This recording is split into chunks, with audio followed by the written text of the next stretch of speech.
Say have fun in your podcast. Say I love you. I love you.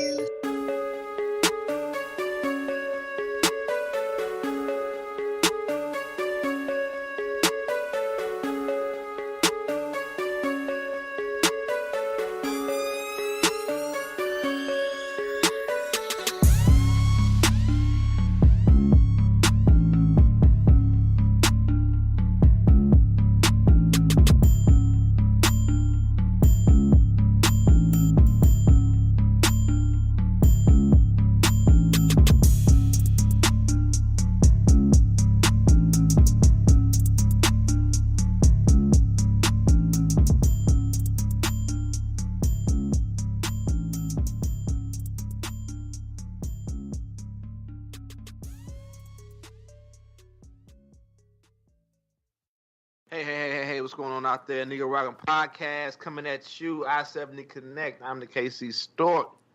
We are here, back at you again. I got my homeboy in Topeka, 30 pieces of AG. What's going on, homeboy? What's good? I'm here. My levels, everybody's levels is leveled off. Now, Good. Your levels is always at fucking 10,000%. Okay, as long as you ain't got that fucking sound machine this week, we'll be good to go. Petty. But anyway, yeah, man. Once again, as always, we blessed to have a full house. We got the Brothers of Doom, the Twin Towers of Power. We got Joe, Jeff, and James. Big James in the house. What's going on, fellas? Greetings and salutations, brothers. Once again, back at you. Back at you. And last but not least, man, we got the most deadliest nigga in the game. 10 meters himself, dog. Because 10 meters mean we putting the dot on your ass. What's going on, pimp? Ain't nothing going on over here. Dog, if we ever call a 10 meters on you, dog, you just might as well just go ahead and put them hands, cross your fingers, and just pray to whatever God you believe in, dog. Cause if we walking 10 meters, just pour a drink, nigga, and say goodnight. Good night. Ain't nothing gonna stop us from blowing your ass up. But yeah, man. Hey, welcome, fellas. Welcome. Always glad to have y'all in the house, man. So let's get started. Later start than usual. We all got on. Frank was doing his usual, playing with balls somewhere, breastfeeding somebody else's baby. I don't know what was going on across the street. We're not here to judge. We are a very open and welcoming podcast here. But let's start with we're gonna roll into the news. We're gonna roll into what? Nah, man. See what's happening. The check-ins. The check-ins. You do that, but let me talk. So we're gonna start from not so much the bottom, but the last person say hello. So what's going on, Anthony? Man, checking in with you. How you doing, pimp? Oh, I'm doing just fine. Getting ready to go on another trip. I'm going to visit the lovely Colorado land and partake in some of that good old sticky icky. Sticky icky. Why even smoke when you can just eat the candy? Well, that's true too. You can do that too. I mean, this is broadcast out for public consumption. We've already gone over this. This can be used against you later down the road. So just putting that disclaimer out there. But he got glaucoma though. But I do have glaucoma. He got glaucoma. He got condition. Okay. Hey, you know what though? I could refer you back to another episode if you want to. We have enough now. We've done enough. So okay, Frank. Just because you moving bricks throughout the motherfucking continent, we can't talk about our lives. I'm just saying though. Yeah, what about your bricks though, man? With your bricks, nigga. Anyway, hey, thank you, 10 meters. Thank you for coming through. We appreciate you. Thank you. For the record, I have no idea what 10 meters is talking about. Hey, why are you so scared right now, bro? Because everything. This is for public consumption. Deportation, Frank, or some shit. Hey, you never know, bro. Hey, they tried. Hey, a couple of weeks ago, they tried to deport a U.S. citizen because they didn't believe that he was a citizen. So, hey. And a couple of days ago, a nigga couldn't cash his check at a bank. So, yeah. There we are. What are we going to do about it? I don't know. God damn. Fuck everybody. Hey, anyway, moving right along. Big James, what's going on, man? How you doing, pimp? Oh, I'm straight, man. Another day, another dollar. Chang. Right. I mean, honestly, it's about the same as it was last week. Like I said before. Hold on. What? What's that at the bottom right-hand corner? What is that? What? Did you get yourself a microphone? Dude, we discussed this last week. Look at him. Look at him. I had a mic last week, man. You way behind. You're a week behind. You know, Frank, doing lines of cocaine. Lines of cocaine. Must be the cocaine. It's gotta be the cocaine. I'm just saying. Hey, congratulations, though. I'm happy for you, though. You know, that's a big, big step. Damn. Big step. Oh, that's some shady, nigga. Why he? That was straight shade. Oh my God. What the fuck is that was straight up shade. God, damn. This man who gives his free time to come onto this podcast, that he had right. Like he Frank was late today, so now he's gonna try to kick dirt. Not according to this podcast. Right. I don't want to be the voice of reason. Fuck y'all. I'm out. Right. That's a capital investment for the betterment of the show. I know, nigga. Right. I'm trying to give him money behind it. I'm giving credit. That's love. That's love. This kind of nigga be like, oh, you got some new shoes, baby. Good for you. No, real talk. That's new shoes. The real talk. Real talk. My girl basically thought I sounded like shit on the podcast, so she got me a microphone so I wouldn't. There you go. No, look. Hey, marry her right now, nigga. Right. That's on the way. Shout out. You know what? Shout out to James's girl there. Shout out, man, for real. Shout out to Monique. I mean, basically, right now you got to throw all the comments away, just come at her raw. See, this is why the next episode that we do, and we do the year review, we have an award called the Roger. All right, shut your mouth. That's how you show love, dog. Put your seed in them. My bad, James. I'm sorry, James. I shouldn't have interrupted you. My bad. That's my fault. That's my fault. That's on me, bro. That's on me. I appreciate it, pimp. Hey, who's next? Joe Jeff, what's up, pimp? What's the deal, man? Oh, all good, baby. All right, man. It's last day, man. I got rid of them kids, man. Get rid of them. Yeah, man. I ain't got to see them for about 2 weeks, man. So Christmas break. So is it okay if I call them nigglets and you don't? I think it depends on the child. Okay, but I mean, but everybody can be a nigga though. So that's case by case. Look at how you feel. I'm fucking with you though. I'm fucking with you. No. I mean, he did go 8 Mile on old boy. He didn't call him a nigga. So why you bringing the personal chat? Why you bringing the? Oh my bad. Oh my bad. Why you bringing the personal? He stayed a week behind. Hey, nobody bit on this one. I got on the chat told him, hey man, I was Ebro-ing these cats all week, man. But explain that. I don't know what that actually meant. I didn't want to put that on the messenger though. I was Ebro-ing these cats, man. And look, it's the end of the semester. I'm tired. I done said sit down about 5 million times. I done said be quiet about 13 million times. Mm-hmm. No, they had to go. Damn. You ain't gonna come into my classroom and tell me you gotta get off the show. Get off the show. So you basically like, we can stop this right now. This right now. Nigga, get out. Right. Get out. Hey, when I call security, I just pick up the phone and be like, hey, I got one for you. Oh shit! Be like, hey, they ready to go. Right. They ready to go. SWAT be up here in a minute, man. So wow. Get your goodbyes out, nigga. Yeah. They was getting Ebro, bro. Hey, but salute though, man, because I know we said it before, man, but teaching, dog, that's a hell of a position, dog. Unappreciated and throughout society, it's not very well respected, but it should be, man, because motherfuckers, people send their children every day to you to educate them. At the same point in time, they don't respect what you're trying to give their children, man. So always salute, bro. Mm-hmm. Appreciate it, man. Mm-hmm. What's up, Frank, with your late ass? How you doing, bro? Listen, according to this podcast and this recording, currently, I'm good. I'm on time. You on time for what, nigga? We started.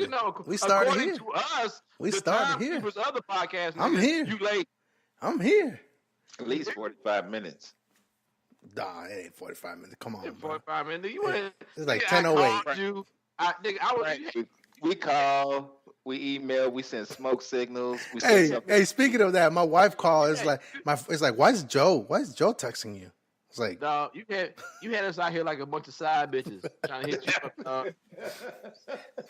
Trying to hit you up. Like, where you at? You said you was coming through. I know you with your wife, nigga, but you said you was coming through today. Right. Yeah.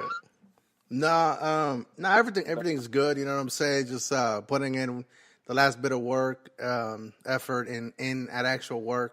You know, my 9 to 5 or 8 to 5 or whatever. Just putting in some extra work, some extra unpaid work, unpaid labor for this podcast, for our review show. Kind of gearing up for that. Hold on, pimp. I would say. Hold on, pimp. Don't we all put in unpaid labor for this motherfucker? Hold on. You talking about me right now? I'm not talking about what y'all did. Y'all had your chance. Everybody had their fucking time, dog. Oh, shit. Everybody had their time. Everybody could have said something. But so I'm saying something, nigga. You cut everybody else off. Don't we all put in right now? I'm not getting paid for this motherfucker.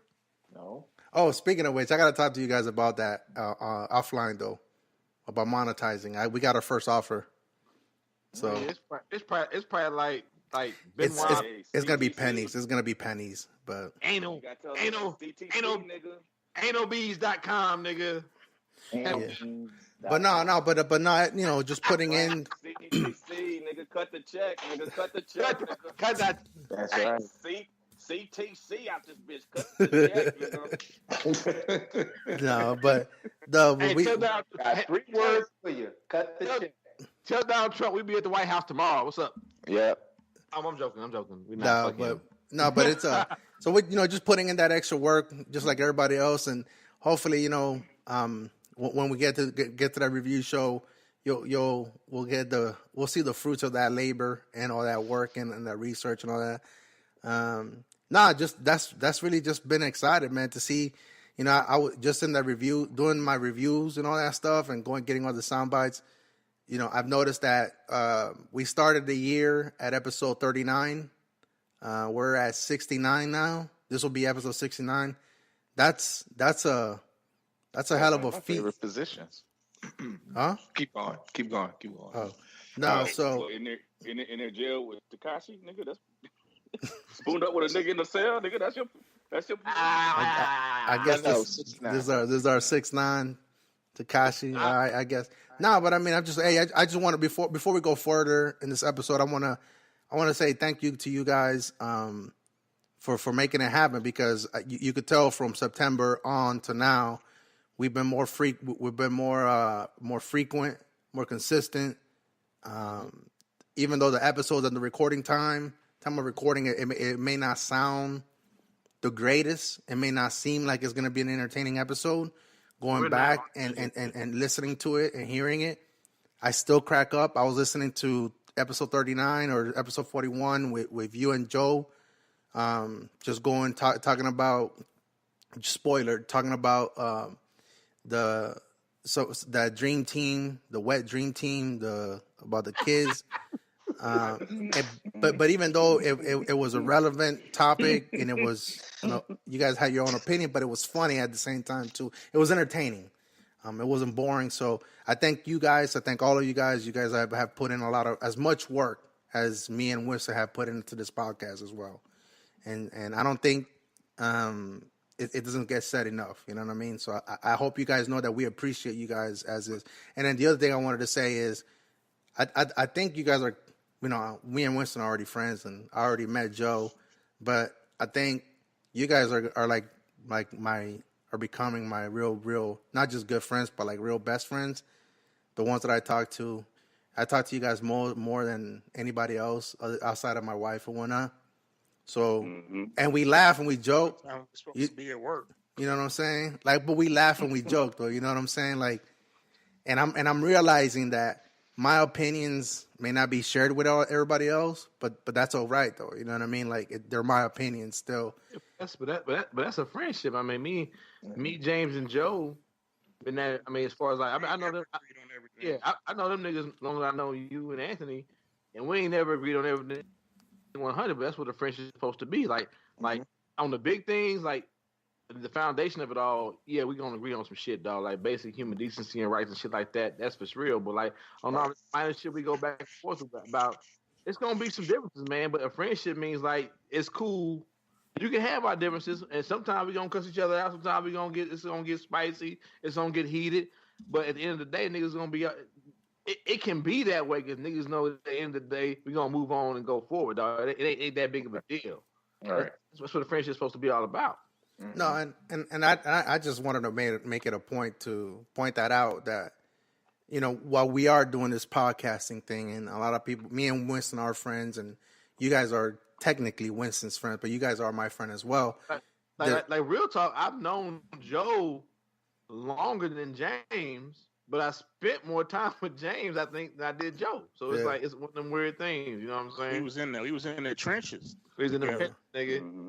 And like I didn't know that, but I didn't even know that Joe was your because of course of the, you know, because we don't look like each other. Yeah, don't look like same dad, different moms. Everybody didn't want to put it all out there, but you did it. So like I didn't know that these niggas was brothers until one day James was like, "Oh yeah," so I think it's like, "Oh, my brother Joe." And I was like, "Hold on, nigga, your name, your last name, and this nigga, it ain't no way you this many niggas this last name and Joe whatever like going around. I won't put the last name out there. It's like, hey." And then, like, sure enough, these niggas is brothers. I was like, God damn, man. Hey, tell us, nigga, we going to eat with James for free chicken or some shit. I don't know why I say that, Dave. It was, yeah. But anyway, I hear what you're saying, bro. Yeah. It's all up. Yeah, just needless to say, I think we're not just podcasters on here. I think we are, well, that's the goal, obviously, but we are, at least on my end, I feel like the friendship is growing and getting to that point that I could actually call you guys family now. You know what I'm saying? So, you want a hug? I will give you a hug, but you. Nah, I'm just saying though. Like, I'm getting to that point that it's on site, though. Like, if anybody fucking with y'all, it's on site. We can save all the emotional shit for off air. Say that shit for the No. That has to be on the. Hey, we got a late entry, bro. We got to add that to the list, bro. Yeah, that's that feel good. That feel good. Yeah. In the year. That's the Frankie. The Frankie. The Frankie. Oh, the Frankie's the tear jerker. The Frankie. Man, this Oscar worthy shit right here, man. Oscar worthy. Same shit with me, you know, shit working. Same shit with me back. Oh, Roger, how you been? How's it going on here? I about to say same shit to me, just working, doing whatever. Glad to be back on with you brothers. Work's good, family's good. Hey, my daughter made it back yesterday. Picked her up from the airport. Welcome home, Zakia. So she came back from Philadelphia. She rocking that I think she got like this semester she's sitting like a 3.8, 3.9, whatever the fuck. But she doing good out there in Philadelphia, man. So I mean, she be telling me thank you for whatever lessons she got, but she put all that work in every day for herself. So hey, you trying to get the award now? I mean, no, I'm just saying I had my daughter home, bro. She's in Philadelphia, and all the weird bad things that happen to young women, specific like a lot of times black women out in these areas of the world that are far away from home. I'm happy it didn't happen yet. You know what I'm saying? Or hope it doesn't happen. I don't want to say yet. But yeah, I'm just happy she had a good experience, man. Her first semester in college away from home. Yeah, we got to explore that one day. Just we say, Joe?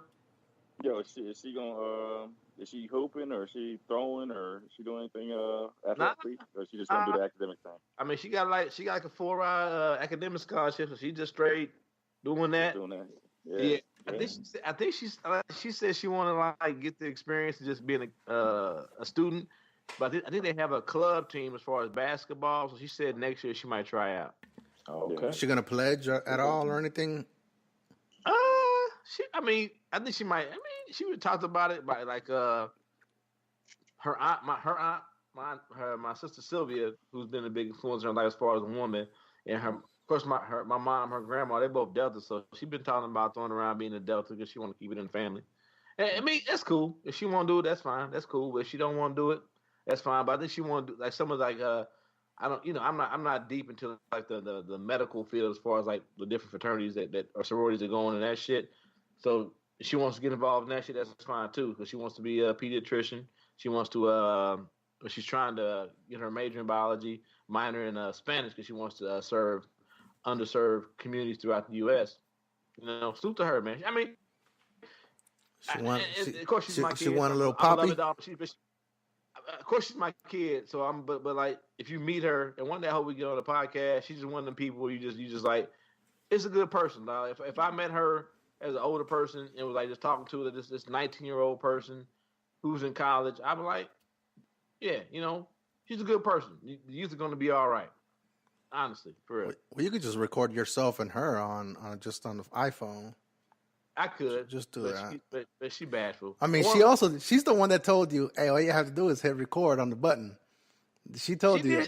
She did tell me that, but you know what? She's here till the 20th. So Mm-hmm. I think we will. I mean, and like I said, she's a little older, so we can probably sit down and have a father and daughter episode. But that's something different. That's what's Everybody up. here for that. And also, hey, shout out to ADA. She made it to Nigeria. She's over there with her people right now, having a good time. So shout out to her. Happy that she made it to her family's place of origin. So breaking news. Breaking news. Cutting in. What's happening? Two people talking. The government shutdown has begun as a midnight deadline. Ooh.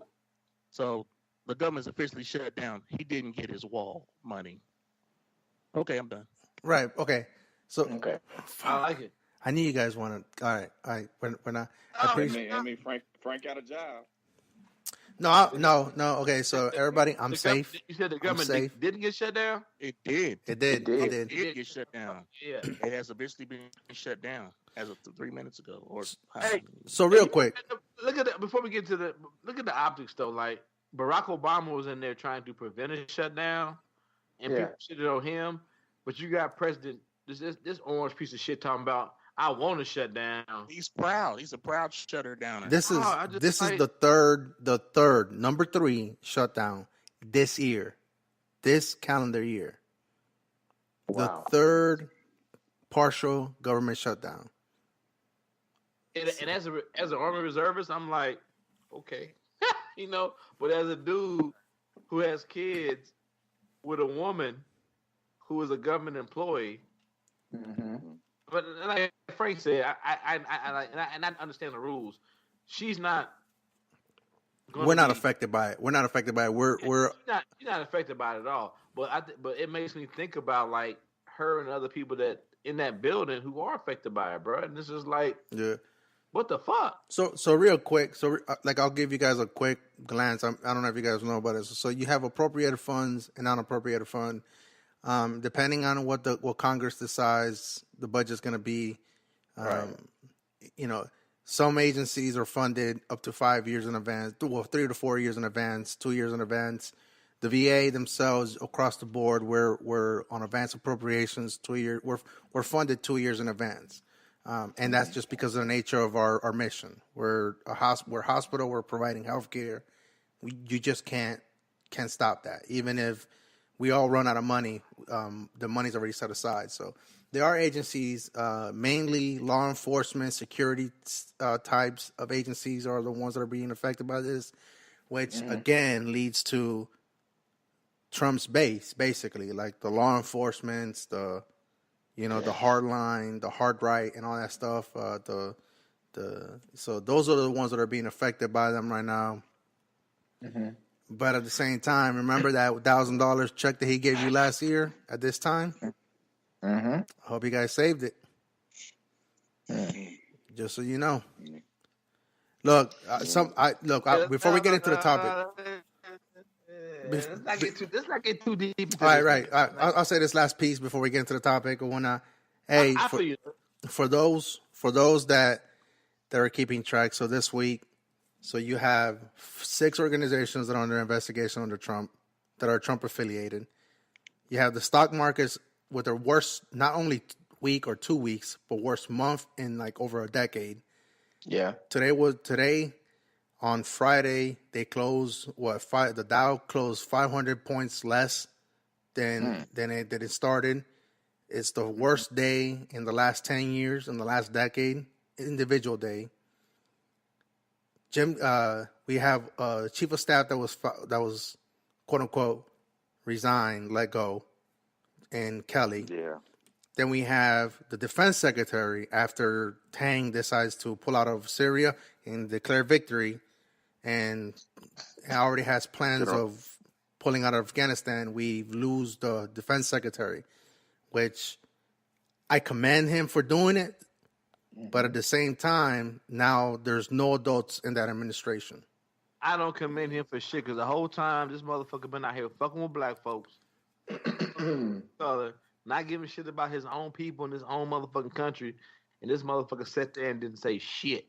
No. So wait, are you talking about Mattis or are you talking about Kelly? Because Kelly's the one that's been talking about, has that racial history. Not Mattis. But Mattis fucking got on the motherfucking bandwagon with this nigga, even though he been saying all this bullshit to begin with. As a matter of fact, anybody that's in this administration who fucks with this nigga, who been here for this long, don't give a fuck about none of us and anything as far as like domestic, as far as domestic goes. They don't.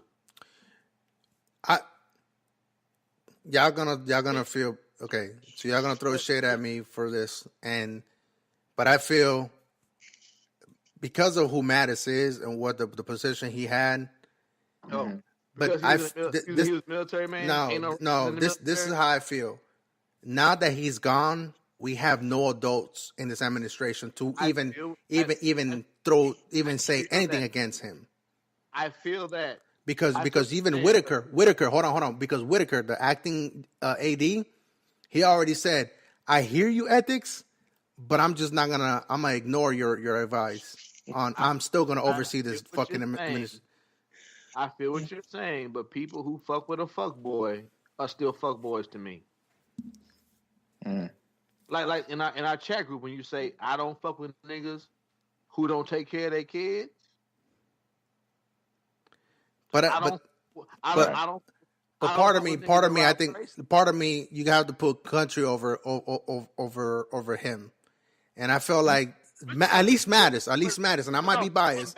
But Mattis didn't break when this motherfucker been fucking our country over. He didn't break, but when it was a policy that he didn't agree with as far as internationally, that's when he broke. He reached. I mean, you're in the military. I was in the military too. He got an order that was unethical for him. He couldn't follow that no more. But he fucked with a motherfucker that wasn't shit.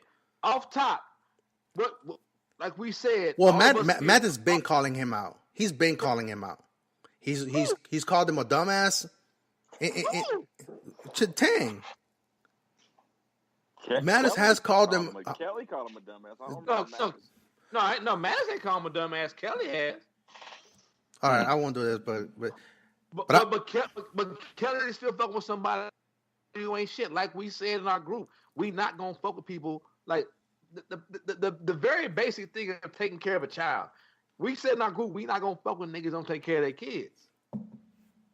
Here's a nigga that's fucking with somebody that ain't taking care of the country. He ain't fucking with him anymore. So what I want to see is what their bank account was when they started and what it is now as they go out. That's what I want to see. I'll tell you what though. The letter he wrote in his exit, because apparently what he did is he tried to give Trump one last chance to get right in terms of his foreign policy. Talked to him for about 45 minutes and then handed him the letter. Well, the letter went out public and basically scolded him for the way he has gone as a maverick in terms of, lone wolf policies for the United States, exceptionalism, and not wanting to be a part of the world community in terms of dealing with, international crises. So I think that will go down in the history books. I think kids will be reading that letter in the history books when we are doing a postmortem of what the fuck was wrong with Donald Trump. Yeah. You know what I'm saying? I mean, I hear it though. You get the words like maverick, lone wolf are still loaded to me, and that's out of the letter too. Yeah, but Winston though, I get it though. But at some point though, Mattis is in a position to he looks at either I could quit for this individual or I gotta help take care of this country or this government. And I think that's what he was looking at. I think, but he left the only position where he had any influence. So what are you gonna do now? And that's what I'm saying. Like, the only reason why he probably stayed on as long as he did was because of that, because he knew that he had influence, and it got to the point that he got. But once again, niggas be the canary in the coal mine when it comes to this shit. Niggas been telling motherfuckers that this motherfucker ain't shit. All right. So why you fucking with him? And that's why I stand there. Okay, good job at backing out at the last fucking minute. But okay, hold on, Winston, hold on. Okay, hold on. So you're an NCO. You're senior NCO. Well, hold on, no. I'm a mid-level NCO. Okay, mid-level NCO. But you're a platoon leader, or a platoon sergeant. My bad, platoon sergeant. Right. But as far as the attachment level, I could be a first sergeant. But right. Okay, whatever. But if the commander tells you to do something, whether you may deem it unethical or not. But hold on. But hold on. What's the first sergeant job? I know where you're going, but that's a loaded question, though, right? It is, and that's what I'm saying. My job in the unit is I'm already there. I did not apply for a fucking position the way he did, so it's not the same thing. It's not equivalent, bro. It's not fucking equivalent. I know where you're going with this. I get it. I am already an NCO for the 1908 CSC. That's what I is. I either just don't come to drill, which means I'm AWOL, which means I go to jail, which is totally different, right? I'm not applying for a fucking position. That's what he did. He applied for a position, bro. He's no longer in service. He has no, I have to fucking go. Mattis wasn't like, oh, here I am in the military. I have to go do a job. He wasn't. He went and applied for a job, bro. He went and applied for a job for this particular motherfucker. It's not the same as me saying, like, I got one more year in, and even though the next commander, who I don't get to enter in the military, which is kind of shitty. We got a new commander coming in who has no experience with this our medical component. So not only do I have no right to say he's not good for my unit or for my soldiers, I have no say in that. On top of that, if he comes here and he or she's a fuck boy, I have no say in that either, right? So Mattis had a saying in all this from the get-go. He could have resigned fucking 2 years ago, my nigga. A year ago. But he didn't. It's not the same. I hear what you're trying to do. Okay, so but why didn't he do it? Why didn't he quit? I guess that's my point. Once because again, it's either I want to see the bank accounts of all these motherfuckers who held on and backed out at the last minute. I get it. Okay. I want to see their bank accounts, bro. I mean, for me, this is my official stance on it. Is it surprising that the stock market's crashing and everybody's getting out? No, I'm not surprising.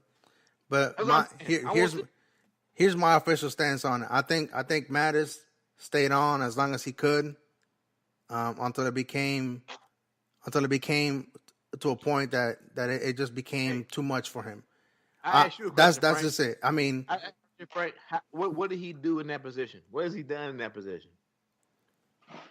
What did he do in that position? What has he done? The story was that he was a check and balance. Yeah, that's what pissed Trump off. No, I hear the story. I know the story. I don't know. Man. So I'm not gonna know, but that's essentially what he was there for the checks and balance. I get and I'm not trying to yell at you, Joe or Frank. I get why he was there. I'm saying is, what has he done besides what he was supposed to be? A counter. Sometimes it's opportunity cost, man. Sometimes it's not what he did. It may be what he prevented. Yeah, I know. Yeah. We don't know what this motherfucker might do in the future without this motherfucker around here to stop his ass. And that's what I'm saying. That's what I'm saying. History will tell. And that's what I'm saying. I mean, I don't want it to make it seem like I'm caping for him, but at the same because we know the history of other people that have already left this administration, how shady they were in the background. But I feel like at least Mattis was there for me. It was like he was there for preventive measures, like to prevent shit from getting chaos. I'm starting to feel like you was a Mattis fan before he even got on the team, though. So no, I'm just saying. I mean, he got confirmed too. So I mean, he got confirmed for some reason. I mean, A lot of people get confirmed. People Brett Kavanaugh got confirmed, nigga. What does that mean? Nah, but that shit was straight up bullshit. But though, but according to what you just said, Brett Kavanaugh got confirmed too. He was confirmed. I'm just saying, nigga. I guess based on your logic, everybody that's in this administration. Okay, based on your logic, everybody that works in this administration ain't shit. Yes, thank you. I'll stand by it. That's what. Well, you want me to say no? Fine. No, that's fine. I mean, if that's your stance, that's your stance. I don't have to agree with it. I concur. Really, there's really no standouts here in this old Trump administration. Period. I know it's easy to. This is the thing. I know it's easy to throw shade right now, but I can't. I can't buy the fact. No, but I can't buy the fact that everybody in this administration is not doing a good job. You know what I'm saying? Like, or doing the job that they're supposed to be doing. You know what I mean? Right. Exactly. So we get off track though. Okay, my bad. But anyway, on today's topic, so in our little segue, you know what I mean? No sound effects. Speaking of motherfuckers doing bad jobs, what about this referee over here? Yeah. So we had. So I guess who was the one that presented this? Who put it up on the messenger group first? I think James put it up, but I was like, I was talking about it on the on Facebook, like and literally like 10 minutes before James put it up in our chat group. There's a Sergeant Holiday who's in our unit. That's the one I was saying. He's I think he's a state champion in Kansas. He's wrestled collegiately. He continues to train and also coach MMA wrestlers, state level, collegiate level, in like around Kansas. That whole like Fort Riley, Manhattan area. That's where he has like a little gym, whatever. So like before I like said before you know how shit gets out there and niggas like they in full rage and you find out like you shouldn't be mad about this. I was like, hey pimp, before I get mad about this, what's your opinion on it? And then like and I can go, I can pull my can pull our chat up. I don't want to because I'm lazy. But anyway, for the most, I'm gonna pull it up if you want me to for like quotes. I can, but for the most part, I mean, I think it speaks more to, and we can talk. We can get into how we feel about it. I think it speaks more to the national rules versus state rules, also versus like local rules where individual referees are allowed to impose how they interpret the rules and the laws. You know what I'm saying? How all that can fuck all of this up. Also, you talk about specifically a referee where I think it's like, is it New Jersey area somewhere where he was like, it's New Jersey. Yeah, where like a group of people, parents wrote in and say, we don't want this nigga refereeing nothing out here ever again. Right. Yet he's still allowed to referee at a different level. And of course, if you go like, I never wrestled, but I played football, played basketball. I've AAU, high school, collegiate level. I've had bad refs, and there have been refs where parents were like, "Going to write letters or whatever, blah blah blah blah blah, this and that." So I get that, but this particular referee who has we'll get into it, who has a history of some racial shit, it seems to be something else to it. So I guess that's the lead in, tie in, whatever we need for this, whatever. All right, so I'll be, because I know on the messenger we were all getting ready to present all sorts of arguments, all sorts of defenses, all sorts of cons and pros, and I did try to step in before we got a little bit further, because I didn't want to bring. I think I felt just like James, and I think Joe too. I think this conversation needed to be had. It's current, like James always says. It's current, but it's also relevant, and to the point that in the type of environment that we're in today as well. And then we have a former athlete. I think, well, all of you guys were athletes, weren't you? Not me. Okay, so Tim Mattis was an athlete. Joe ran track. I played football, collegiate level. Right, but you were athletes, though. James, I think were you an athlete at all? James is putting his dick in people. Okay. But all right, but we have different perspective, and we also have Joe. Joe, hold up though. But what I want to say is, I don't think you need to be any type of athlete. Yeah, not at all. Right? No, and appreciate it. No, and that's why I also want to have this discussion too on the show, because you have former athletes, you have people that aren't athletes, and you all have a former athlete that is also an educator and that is also an active coach on the high school level, that can speak to not necessarily the rule that we're going to discuss now, but just kind of like the experiences that they faced in the particular sports. As far as these athletes, as far as like rules, biases, and also how like a lot of times, like depending on where you at, who's refereeing or judging, how that can also take shape. Yeah. That's also true. But hold on. So before everybody gets their opinion, so what Let what's the coach speak.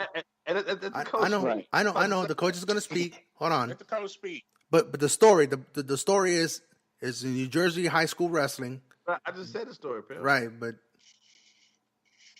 okay, I guess. I'm going in. So go, Joe. Go ahead, Joe. So I mean, I put it this way: this is somebody's at fault. Somebody's at fault for this shit. This shit was embarrassing for the young man.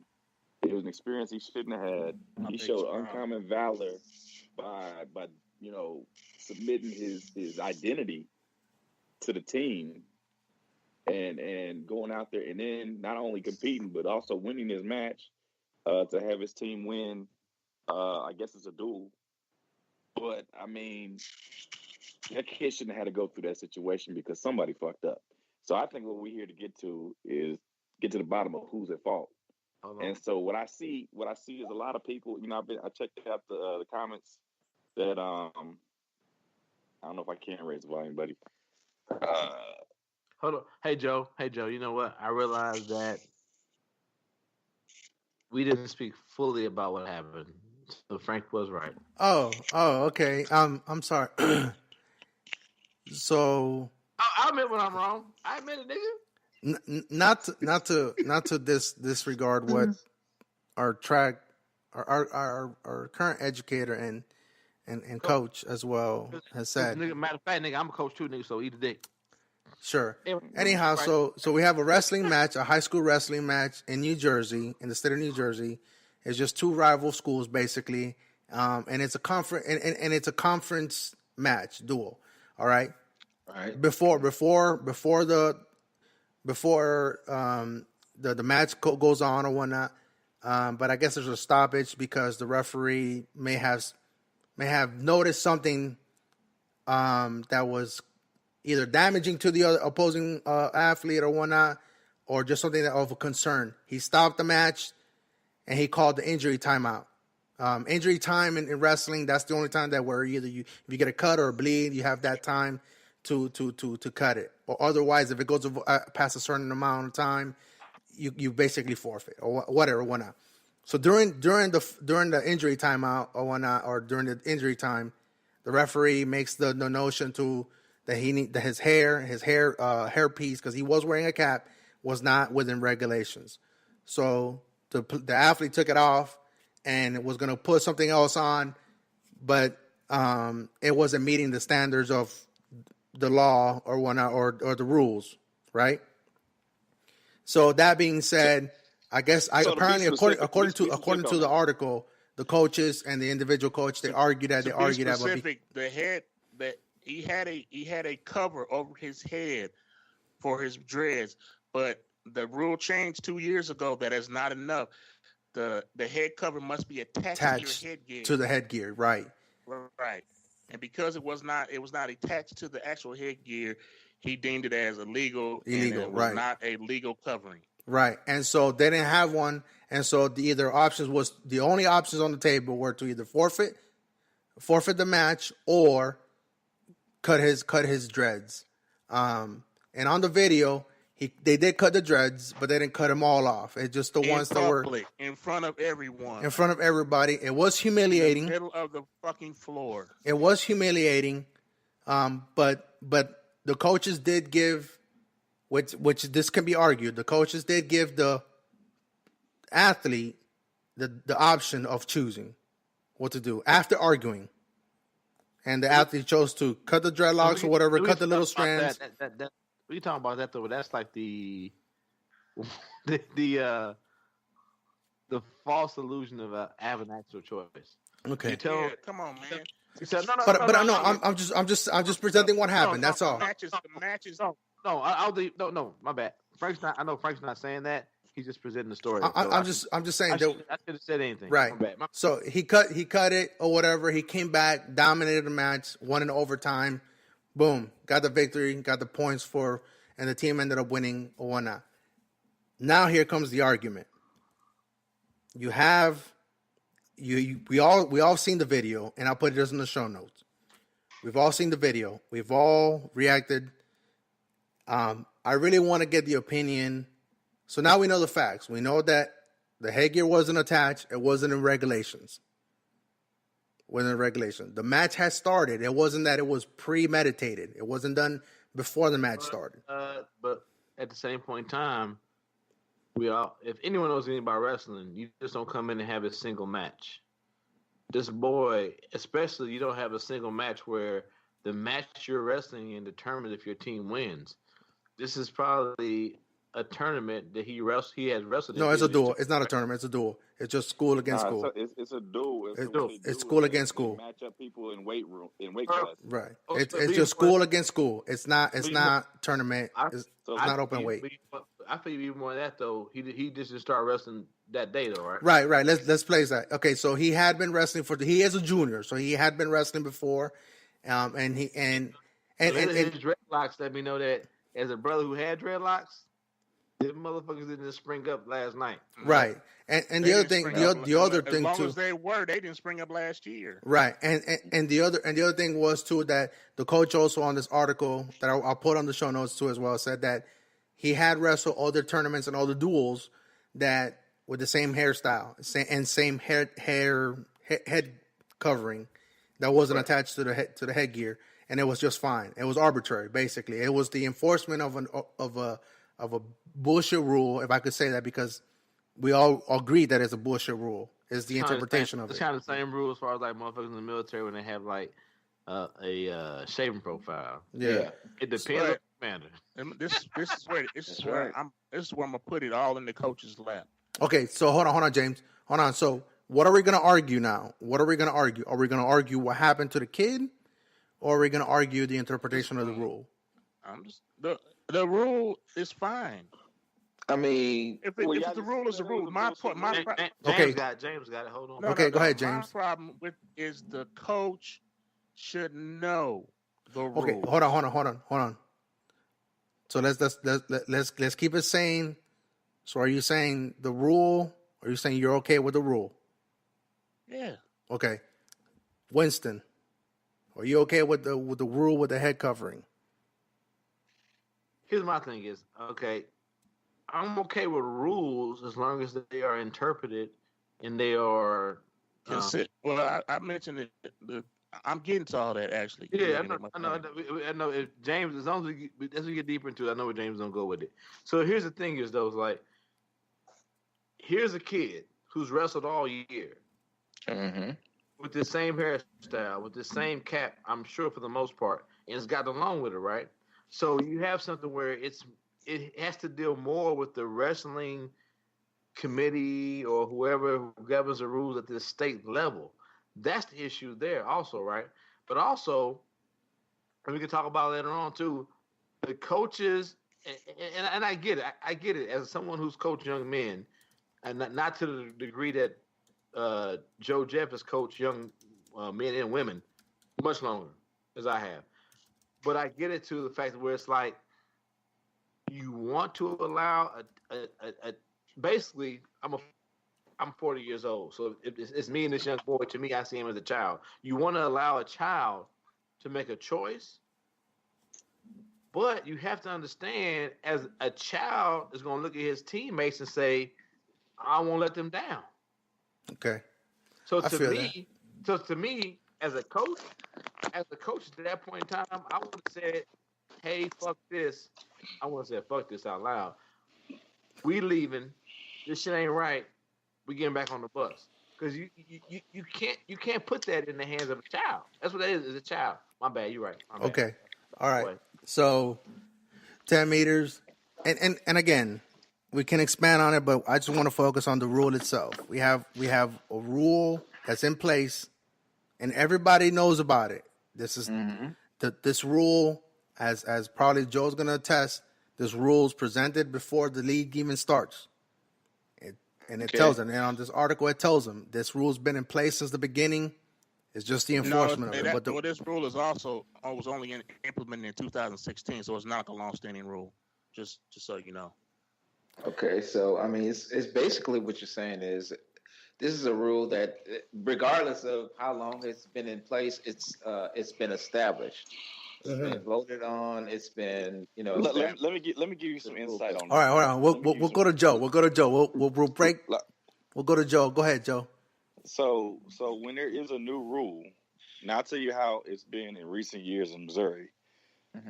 So the State Athletic Association makes you take a test every year. Okay.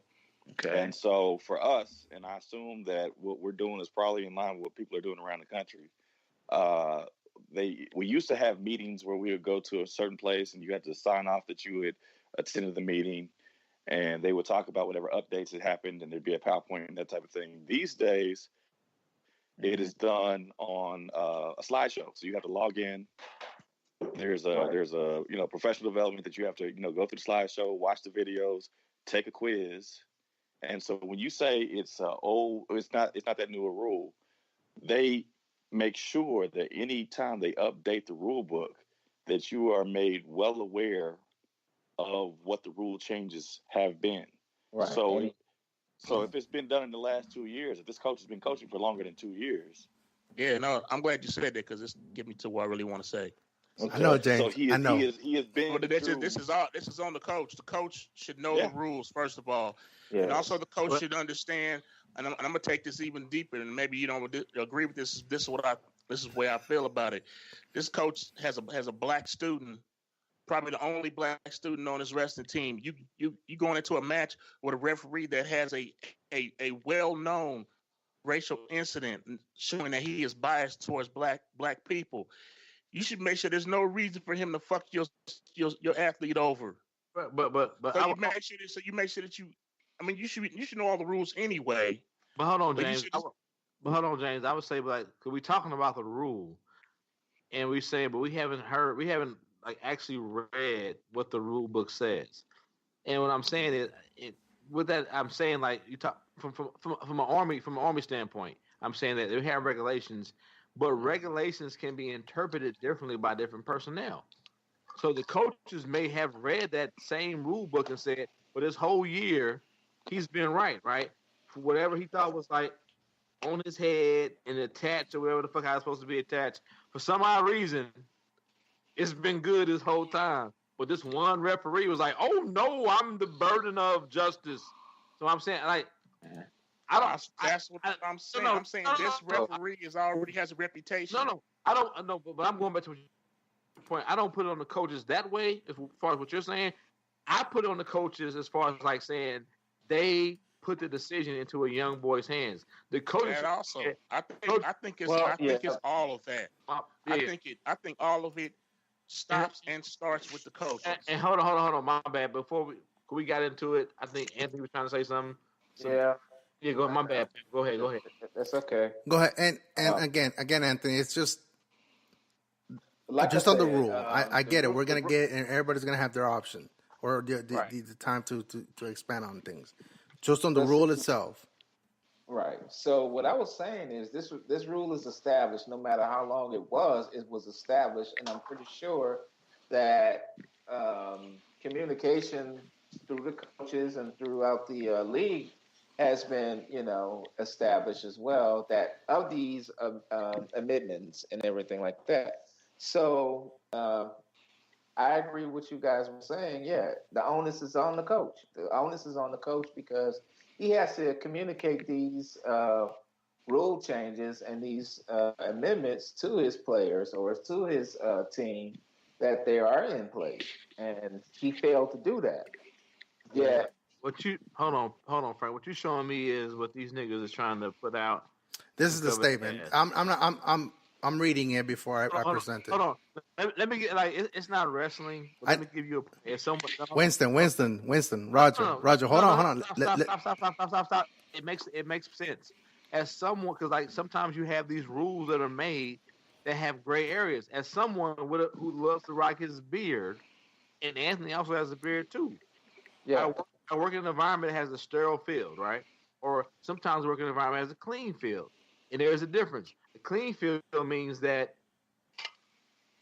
everything got to be like antiseptic. We wash our hands real good and clean and we cover up. That's clean. Sterile means that I'm going to open a pocket in your body, so I want no hair. I want anything covering, right? So somewhere there's a regulation that says that you can't have a beard. A beard, right? A beard. You can't have a beard that's not fully covered while you're in this field, right? So right. A beard, right? That seems pretty black and white. So as a man who sometimes wants to come in and have a 5 o'clock shadow, right? I ask a simple question. I understand these rules are made by women who are nurses. What the fuck constitutes a beard? Exactly. What is the inches as far as regulation that constitutes a beard? So that goes into this though, where you make these rules with people, but there's no specific boundary as far as what constitutes what's right or wrong. Right. All right. Well, okay. Let me speak. Go ahead. Go ahead, Joe. To that, because what I read is that the rules. So if you're looking for degrees of variation, the rules stated. Now, I didn't go into the New Jersey State rule book. I did peruse through the Missouri one. You know what I'm saying? Mm-hmm. But what I read is that if it came down past the ears, that was the cutoff. The what? I hear the ears. The ears. So if it comes past the ears, this is the line of demarcation. Where if it goes past that line, then it needs to be addressed. So if he pulls it up, then it's fine. It has to be. He can have dreads, but they have to be within, as James stated earlier, they have to have some sort of, I don't know, wave cap, whatever you want to call it. I don't know what it was. It has but it has to be attached. The length, if the length is at his ear, below ear, whatever, then it must be covered. That's the rule state. Yeah, but cover. And the cover. Go ahead, Joe. My bad. And the cover must be attached to the headgear. He had the cover. Mm-hmm. It just was not attached to the headgear. That's where the rep decided to. I hear what you're saying, though, but I'm saying, but also I'm saying we get into rules. So if we're going I'm a big, at my job, it's a new place. You're trying to get a new lab opened up, and there's all these new rules that don't make clear sense. I'm like, I just need people to be consistent. And I'm an adult. I'm 41 years old. I'm like, if it's not consistent to me across the board, I'm not going to follow it. Here we are, this old ass institution that should have pretty clear cut rules to deal with things, and it's not being dealt with consistently. Let me speak to that one. That is my other point is that the rule is established and in place, but how is it being applied? Yeah. And if there's not continuity in its application, that's a major problem, and that's a problem here. That is a problem. It's definitely a problem. This is selected application of this by a known racist rep against a black student. What am I supposed to think? Go ahead, Joe. My bad. That is definitely the case. That it is inconsistent in the application of the rule. But the problem is that you've got humans who are implicating the rule. And different people read one passage. You get 5 people to read a passage, you're going to get 5 different meanings. You know what I'm saying? And so I hate to say that, but that's an old joke in cardiology. You give me 10 different cardiologists, you don't get 10 different diagnoses, but whatever. Mm-hmm. Most definitely. I mean, that's how that works. And so what I'm saying to you is we all know that in sports, refereeing can be inconsistent. These people are humans. Now, this dude is an asshole. And so one person's interpretation of the rule versus another person's interpretation of the rule may be separate. We know that if you watch a baseball game, the strike zone is going to be different from day to day. And what the coaches at the major league level do is they don't only scout the other team, they're going to scout the referee. But the umpire is behind the plate. And but that really applies, man. But Joe, really applies. It's completely but applies. Joe, I hear what you're saying though. But this dude wrestled the whole season, right? We know who this referee is. But no. That's what I'm saying though. I hear what you're saying. But it could be different if he was going from one tournament to one tournament to one tournament, and there was all this fucking confusion. But at this specific tournament, did he enforce the rule? I don't know, because like you just said, I'm telling you, the rule as I read it was if the hair is below the ears, it has to be put up on her cap, and that cap has to be attached to his headgear. But the kid had was not attached to the headgear. You want to forfeit, or you gonna cut the hair? They didn't have a replacement cap that was within regulation. Hold on.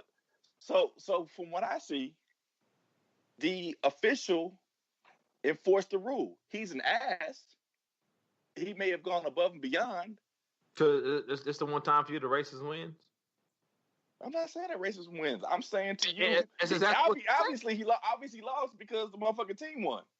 Well, no, he didn't lose. There's a young boy who was put on display. You look at the image of the picture. Like that's another. I heard what you're saying. And I think this gets back into where the coaches are.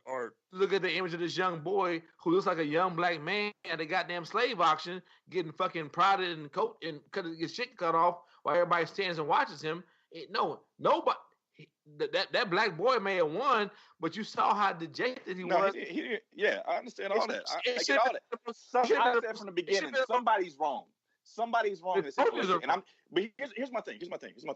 We as a people are so quick to call the race card and jump down somebody's throat.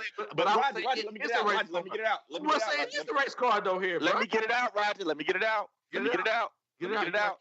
My bad. You're right. My bad. We are so quick to call the race card.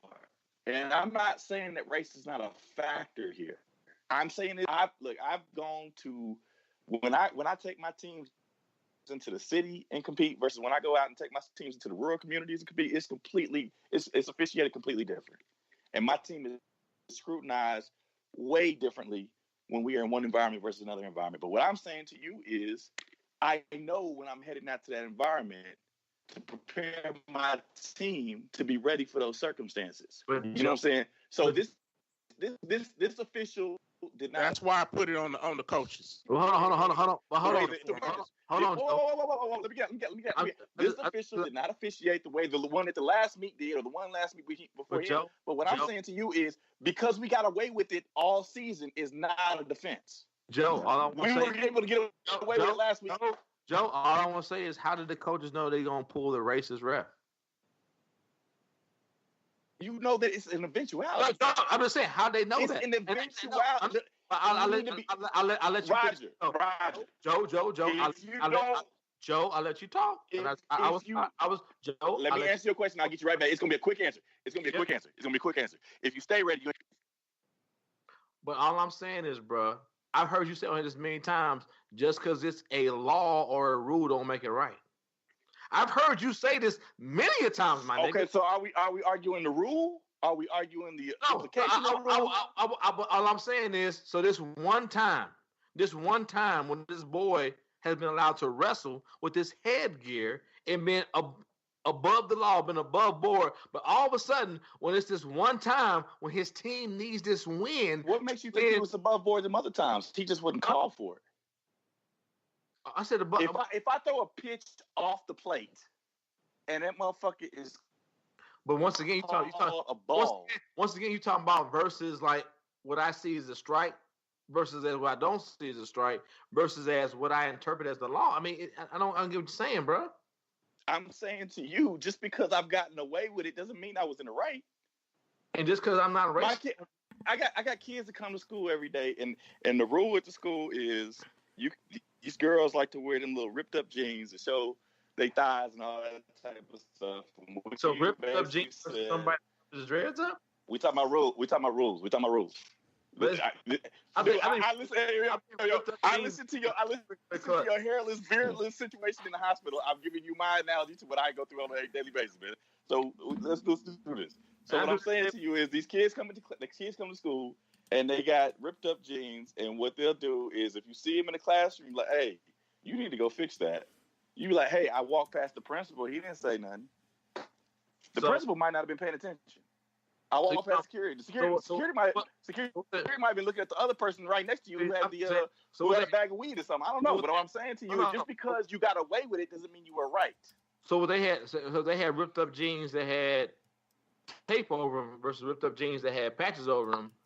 What you're arguing, right? No, it is wrong. I'm saying it is what you're arguing, though. Get away with it. I didn't say nothing about patches. I said nothing about patches. What I'm saying is he tried to cover.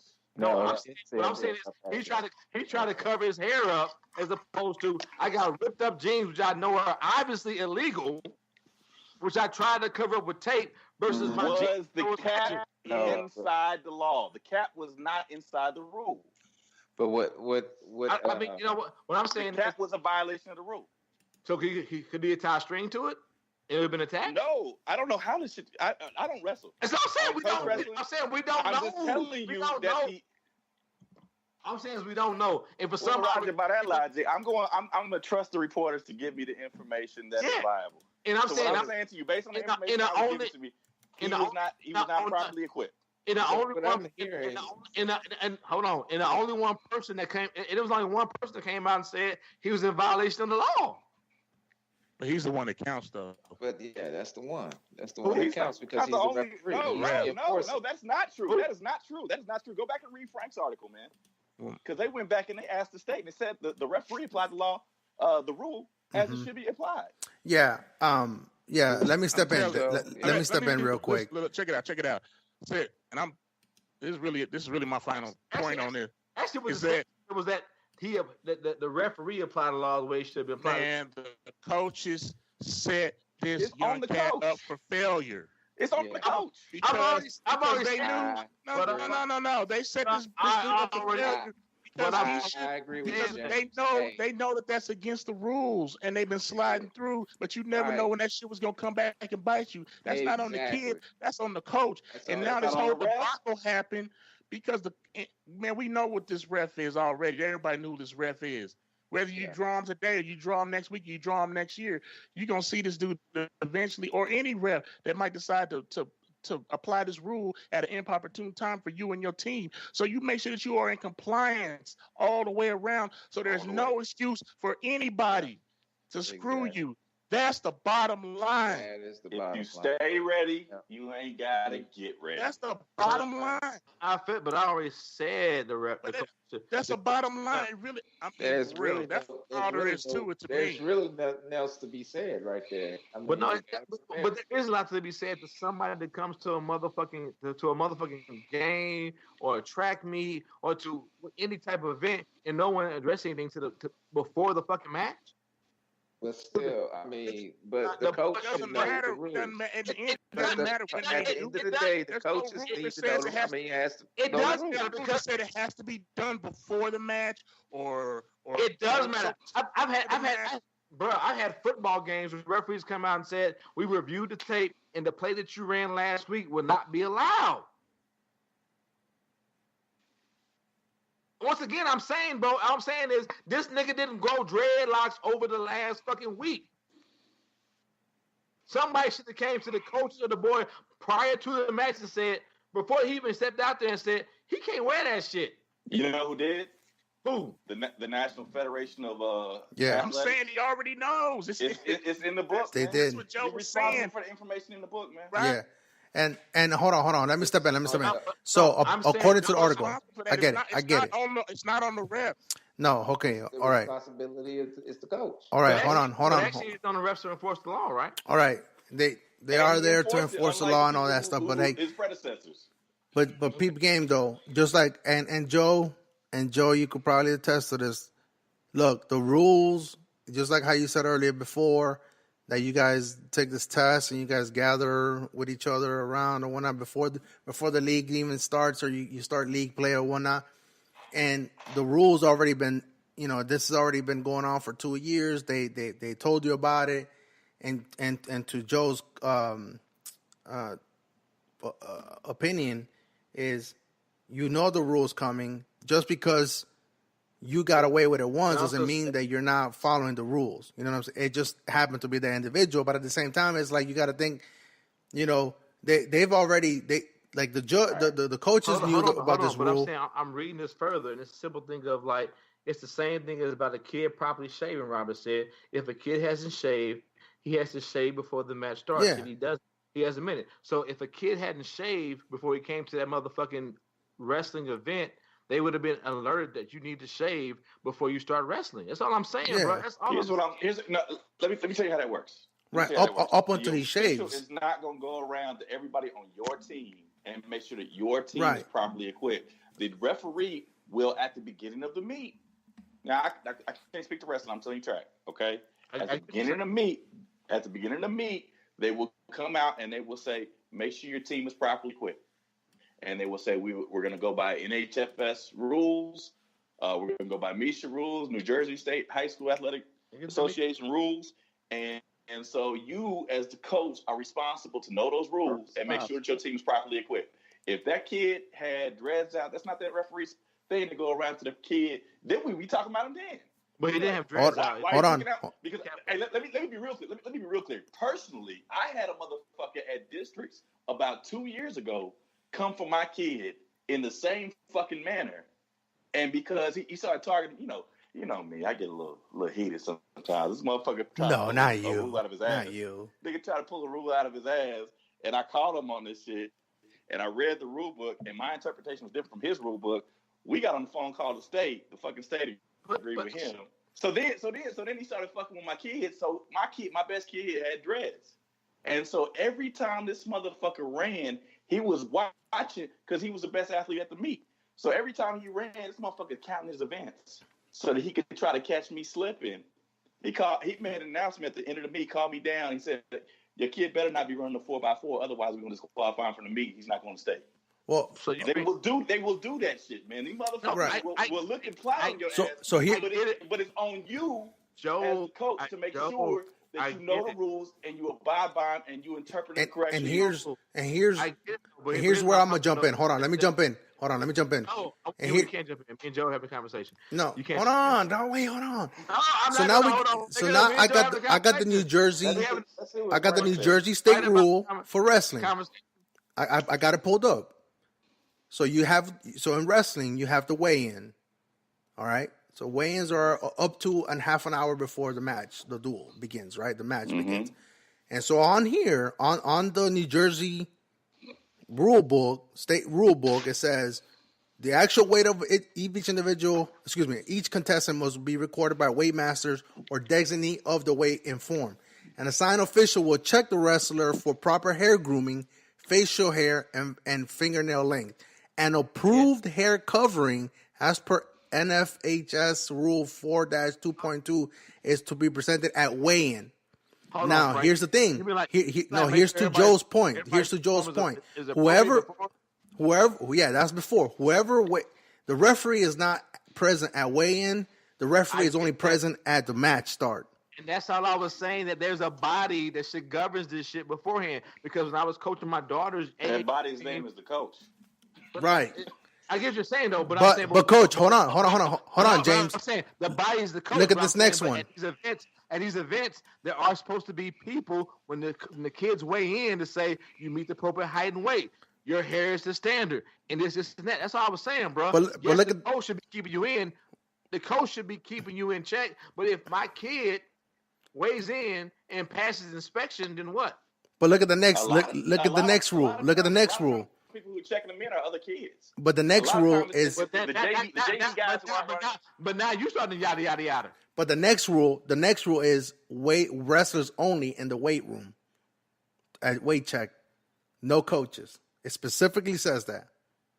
Yeah, so I mean that's fine. But what I'm saying to you is they need to know before going in. Exactly. Yeah, but how do I know if the rule book states that? But how do I know if the rule book states before I go into an event that everything should be checked prior to? Hold on. What? Because your equipment should be checked before. Just like the balls in the NFL are checked. Everybody's balls are checked. Every equipment is checked. Hold on, Frank. An assigned official would check each wrestler for proper hair grooming, facial hair, fingernail nip, and approved hair covering as per NFHS Rule 4/2.2 is to be presented at weigh-in. Right. So if I'm a coach and you niggas say I'm good to go, right? Then that's on the coach, right? That's on the coach. Not because the referee's not present. The referee's not present. Hold on.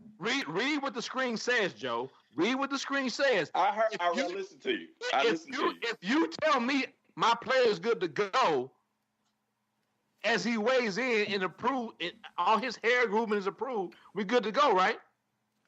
Should no ref should be checking shit because we passed the inspection, right? Well, the referees can check. No, they can't check, but the rule you just... So then what's your argument? The referees can check and they enforce it. All rules are not perfectly applied in every situation. We know that. Exactly. We know that. And I get that too. That's what I'm trying to say. That is why. This is part of why you have coaches. Yes. This is why you have coaches. They are supposed to. Right.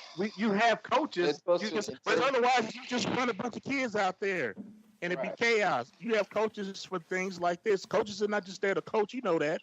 I know that. But if I check my coaches in your rule, if I'm a coach and I'm there and your rule book states once my kids, because when I coach my fucking Twins football team, they ought to have their names checked, their weights checked in a book every week. But there's nothing in these rules that I've seen so far that says if issue comes up after the weigh-in, a referee is not allowed to make a ruling on it. There's nothing that says that this is the final word. So, but in the book though, what Frank? There's nothing that says it's the final word. Hold on, but what Frank just showed us was that if they will check the hair, right? So they should be in accordance with the referee, right? Right, but what I'm saying is that if that perhaps that wasn't done to the full extent and it should have been. Right. So that doesn't prevent the later. Hold on, James. If the rule states that if they're going to be checked in, it should be in accordance with this rule, and it should be in accordance with all regulations. If you say I'm good to go, if you say my kid's headgear is good to go, the referee shouldn't matter, right? No, they have two different people, man. Somebody gonna call a ball strike. Somebody gonna call a strike a ball. If you find that in the rules, no one say yes no to my question. If the fucking regulation says one thing, if the regulation says everything should be good, it's not that black and white. No, it's not. I understand that. But hold on, James. I understand that black and white, but because it's not that black and white, somebody got fucked over today, or yesterday, or 2 days ago. But like as a coach who's coached football, if I weigh my kid in, and you say my kid has made weight to run the fucking football, which is regulatory, and as far as like before you get to little league football, before you get to middle school football, if you say my kid is good to go, and then my kid's running the football, and all of a sudden one ref says your kid looks kind of fat, let's weigh him again. And now, yeah, of course, because he didn't drink a little wine, now he's 1 pound overweight. That means my kid is now legal? When he weighed in, he was legal.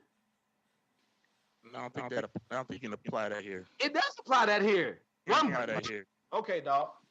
You're right. I don't think you can apply it here. You're right. One body. We're not talking about the weigh-in, bro. they have a weigh-in, and so if you talk about weight, that's not even applicable. We're talking about grooming. We're talking about grooming, man. And in the weigh-in, it specifically states what Frank, the rule he showed, says there will be someone there to make sure all grooming is applicable to the state law, the regulation. Hey, Frank, roll that back because these niggas ain't reading, I guess. We heard. We heard you. We saw it. So once again, we've addressed that. We said that they are two different officials. There's more to it than that. You just said if you have 10 cardiologists, you're going to get 10 different opinions. Yeah. These are two different cardiologists, man. But I would say this. Once that one cardiologist says you're on my table, you getting that fucking procedure. That's the other side of it. Right. Well, in this case, one cardiologist is cleared. No, Roger. So that one cardiologist, that's the weigh-in official, said you good to go. So fuck everything else. So then, what's the referee there for? To make sure the pins are correct, the points are correct, yada yada yada. What, nigga? And the uniform and then the grooming. It's like in a. Wait a minute. What about in a boxing match? Wait, Roger, in a boxing match, if there's a problem with a boxer's gloves, the referee's not allowed to say anything. Hey, is tape coming off? If he has spray Vaseline on his face. Hey, James, they wear gloves in the weigh-in? Yeah. There's a dude. You're saying that the referee is only there to officiate the actual match. Roger. Before the fight, they are in the dressing room. The official will go into the dressing room and check the gloves. I said the weigh-in. Dude, that is the weigh-in. You said we're not talking about apples and oranges, man. Go back to the room, Frank. They said the weigh-in. Go back to the room. We're talking about wrestling and all right. It doesn't stop and start there. Easy. I know it doesn't stop and start there, but as far as the hair, that's the way you're stating it. That it stops and starts there, and if it doesn't happen in the weigh-in, then as far as the weigh-in goes. All right, I had to mute Winston. I had to mute him. Damn! I had to mute him. I know you mad. Hold up, dog. I know you mad, dog. I had to. Yeah, man. Look at connect your thing again. Going off right now. Hold on, because no one was getting anything in. Come on. He don't want to play no more. He took his ball and went home. Oh my God. Hold on. Connect your thing again.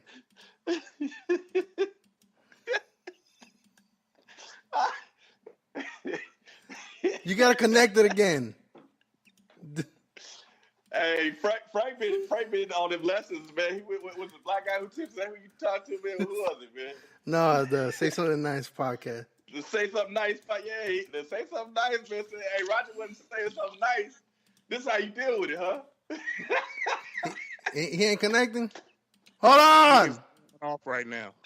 What's up? Hold on. We can't hear it. Thing you say. I got it. Nigga, your silence speaks volumes. Hold on. Why you ain't saying shit, Roger? What's up now, nigga? Did you connect? What's up now? Did he? You're not on, Roger. We can't hear you. I can hear you. I can hear you from down here. Oh shit! Hold on. He dropped that. No. I dropped him. I think I had to, but let me add him.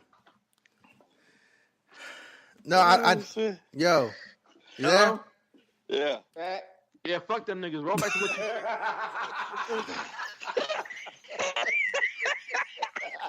you gonna make up new shit. Niggas gonna jump around. What I was saying, if a bitch is over 200 pounds, they can do whatever they want. Roll back to the top. Damn, you got heated, man. Shit. Roll back to the mic, nigga. Huh? What you do? Drop your mic? Roll back to the top, nigga. He kicked this shit over. Yeah, mic down the stairs and shit. God damn. This is listen, like I get it. That's why I wanted to break it apart. Nigga, fuck getting it. Roll back to the top, nigga. This is This is why I wanted to break it apart because look, nigga, I'll find it out, nigga. no, it's here. I got it. It's, nigga, I see it on my screen, nigga. Roll back to the top. I nigga. got it. It's right here. I got it. What you said, it's here. But you also understand there's other rules. That's not the only rule that there is. There are other rules in life, nigga. Thank you for. But that's what I'm trying. Because even here at the lineup introduction, you're not supposed to wear anything on your headgear. So even after the weigh-in, you're still being judged for points being deducted or forfeitures. So even after the weigh-in. So just because somebody told you was good doesn't mean you're not being judged after that. Something wrong with the rules itself. And that's why I wanted to break it apart. I wanted to just judge it on the rule itself, and then what's wrong with the rule?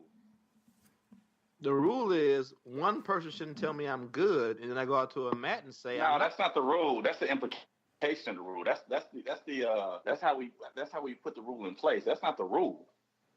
Ain't nothing wrong with the rule. There's something wrong with the rule. The rule should be the rule. If I weigh in and say, all right, we're gonna mute people. Roger, you have a problem with the procedure, not the rule. You have a problem with the procedure. You don't have a problem with the rule. I do have a problem with the rule. If the rule says with the rule, if the y'all niggas keep asking me the same motherfucking thing over and over but again, you keep answering a different question, nigga. Because I'm being asked 3 different things the same fucking time, nigga. We asking the same question, nigga. What's wrong with the rule? What's wrong with the rule? Either the rule is I get to. Roger, what's wrong with the rule? Okay. That's not the rule. That's the procedure. You can talk about the procedure, man. The implementation, man. Implementation of what?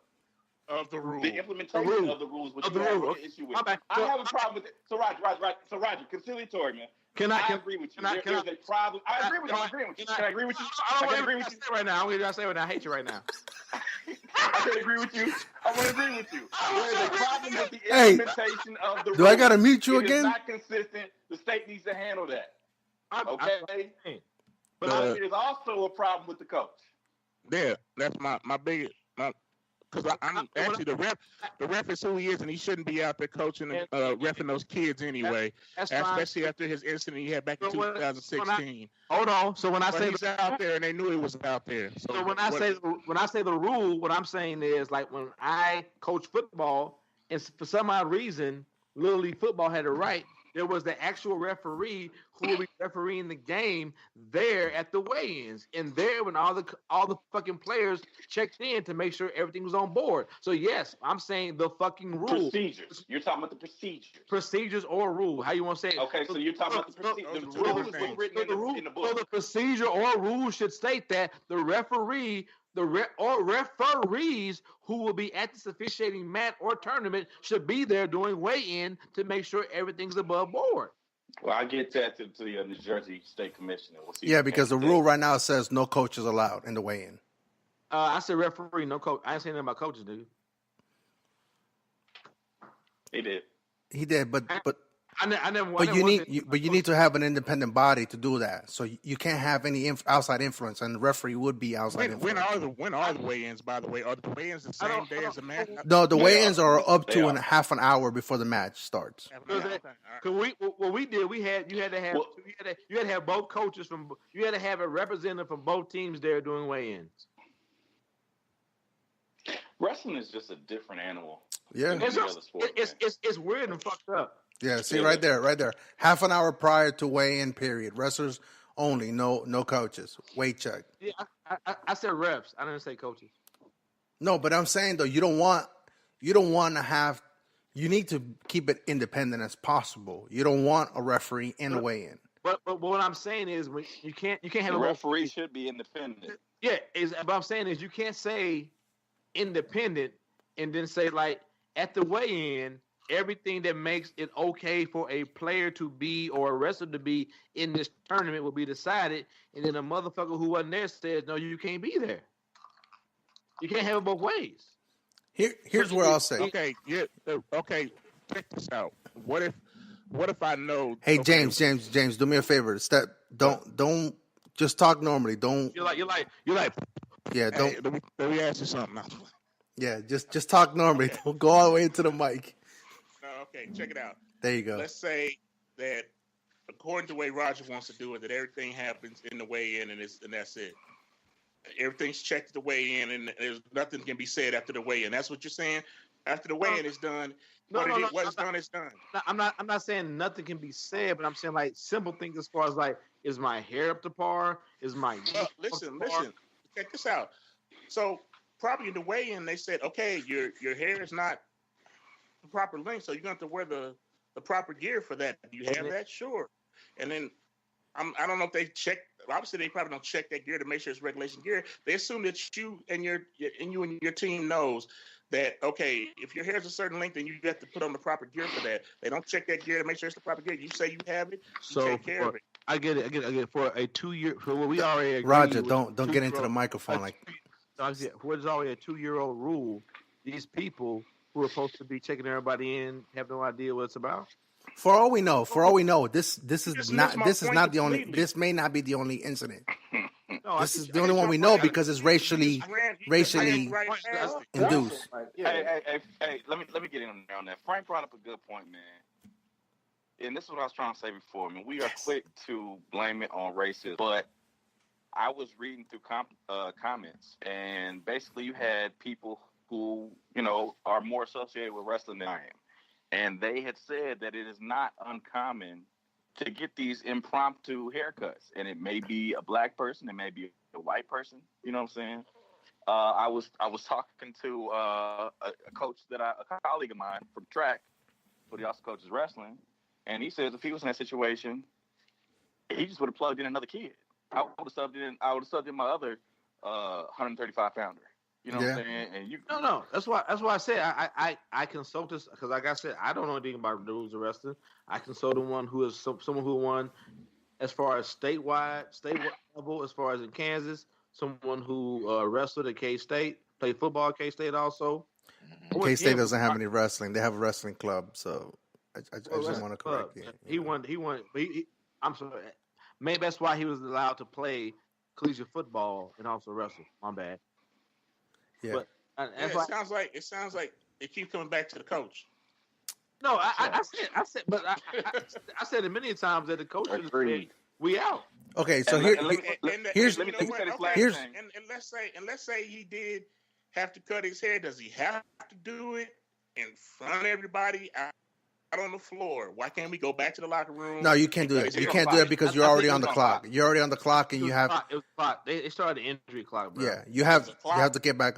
If you leave in wrestling, if you leave the area of competition, you're basically forfeited.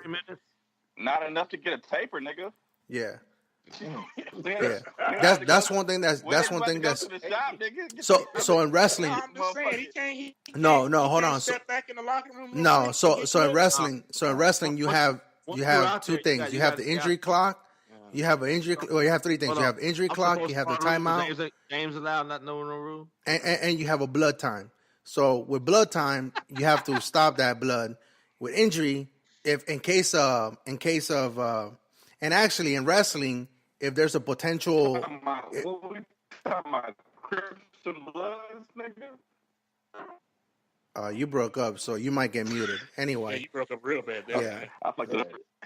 Yeah. Anyhow, so in wrestling, even if you're in the middle of a move and it's potentially harmful to the other opponent, the referee can stop it and check on. Like if a wrestler yells whatever in the middle, the referee can stop it and to make sure that wrestler did not get significantly hurt. Any of that. No, but I'm saying that like so you have injury time, blood time, and then you have timeouts. You can't leave the optics are really bad on that. Let me put it that way. Yeah, look here. Okay, so here's the thing. That's why I wanted to break it down with just pure optics versus the rule. So we have a rule that's in place, whether we agree with it or not. I mean, you know what I'm saying? That doesn't. I think most of us would agree that the rule is shady. It needs to be fixed. We don't agree. I don't have a problem. I'm gonna say this one more time. I don't have a problem with the actual rule of having to have the head cover attached to the headgear. I have no problem with that. That is not my issue. I would say I do, because if you're in this instant, you're not gonna have. Here's the thing: you're not gonna have headgear specifically made with a net. You're not, because there's too many headgears that you can put. A wrap you can put. It doesn't have to be specifically attached to the headgear. It's not a helmet that you wear. And also, hold on. Wait, hold on. In wrestling, depending on what tournament you enter, you don't have to wear a headgear.